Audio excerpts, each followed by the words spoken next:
मसीह के साथ एक होना ये सीरियल है। सिलसिला दोम फितरत और ज़िंदगी किताब का नाम है, जब पटकाक मुसन्नफ़ है।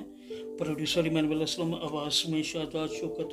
सफ़ा नंबर 44 पर हम खड़े हैं या बात करने वाले हैं। जिस तरह खुदा को पसंद आया कि पतरस और पर यस्सु को ज़ाहिर करे, जिस तरह खुदा को पसंद आया कि पतरस पर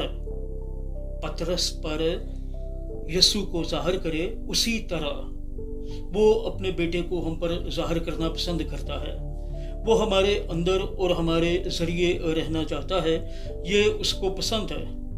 खुदा हमें दुनिया का नूर बनने के लिए बुलाता है और वो उसको वाक़या कर सकता है। हमें सिर्फ ईमान और ख्वाहिश रखने और उसको पुकारने की ज़रूरत है कि मसीह का नूर बनने की हकीकत की तरफ हमारी रहनुमाई करे। नूर और यगानगत, लाइट एंड यूनिटी। यूहन्ना की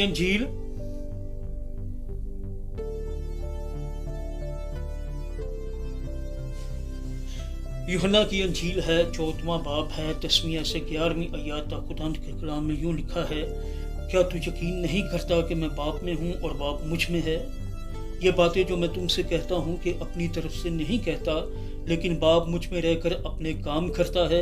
मेरा यकीन करो कि मैं बाप में हूँ और बाप मुझ में है, नहीं तो मेरे कामों ही के सबब से मेरा यकीन करो। खुदावंद के पाक कलाम के पढ़े सुन जाने पर उसकी बरकत नाज़िल हो।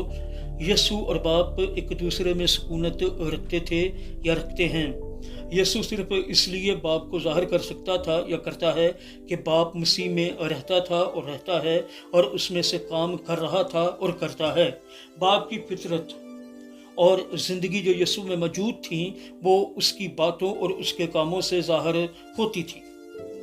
बेशक अगला हवाला नोट फरमाइएगा, यूहन्ना की इंजील 20वां बाब है, 21वीं आयत है और खुदावंद के कलाम में यूं मरकूम है, यस्सु ने फिर उनसे कहा, तुम्हारी सलामती हो, जिस तरह बाप ने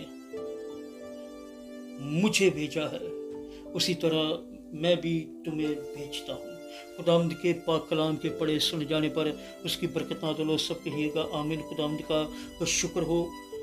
मसीह के साथ एक होना ये सीरियल है। सिलसिला दोम फितरत और ज़िंदगी किताब का नाम है, जब पटकाक मुसन्नफ़ है। प्रोड्यूसर इमानुअल असलम, आवाज़ में शादात शौकत और ये सफ़ा नंबर 44 है।